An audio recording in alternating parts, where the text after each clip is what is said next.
சின்ன குழந்தைங்க வளர்றது பாக்குறது அம்மா அப்பாவுக்கு ரொம்ப சந்தோஷம். ஆனா அம்மா அப்பா நம்ம கண்ணு முன்னாடியே வயசாக பாக்குறது நம்மளுக்கு ஒரு விதம் பயம் தான். கோயம்புத்தூர்ல சீனியர்ஸ்க்காகவே ரொம்ப தாட்ஃபுல்லா கிரியேட் பண்ண கம்யூனிட்டி தான் நம்ம ஹர்ஷா ஹோம்ஸ். கோயம்புத்தூர்ல இருக்கிற மத்த சீனியர் லிவிங் கம்யூனிட்டி எல்லாம் 10 ஏக்கரால 200 வீடு கிரவுட் பண்றாங்க.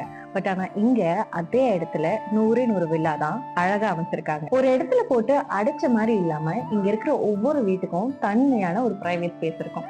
அதுவும் மேல இங்க ஒரு அழகான சென்ஸ் ஆஃப் கம்யூனிட்டி இருக்கு. ஹர்ஷா ஹோம்ஸ் வந்ததுக்கு அப்புறம் தான் எனக்கு தெரியும் ஒரு ரிட்டையர்மெண்ட் ஹோம் கூட ஒரு நல்ல இன்வெஸ்ட்மெண்ட் பிளானா இருக்கலாம்னு. லாங்கர் ரன்ல இது ரொம்பவே பெனிஃபிஷியலா இருக்கும். ரிட்டையர்மெண்ட் ஹோம்ஸ்னா போரிங்கான அடுக்குமாடி குடியிருப்புல இருக்கணும்னு இல்லைங்க. நம்மளுக்கு பிடிச்ச மாதிரி வில்லாச நம்மளே அழகா கஸ்டமைஸ் பண்ணிக்கலாம் ஹர்ஷா ஹோம்ஸ்ல. இங்க கொடுக்குற மீல்ஸ் எல்லாம் சுட சுட ஃப்ரெஷ்ஷா தலவாழை இலையில சர்வ் பண்றாங்க. ஸ்நாக்ஸ், ஃப்ரூட்ஸ், சூப்புன்னு ரொம்ப ஹெல்தியா நியூட்ரிட்டிவாவும் பேலன்ஸ் மீல் ப்ரொவைட் பண்றாங்க. உங்க அம்மா அப்பாக்கு வயசாகுதுன்ற கவலை இனிமே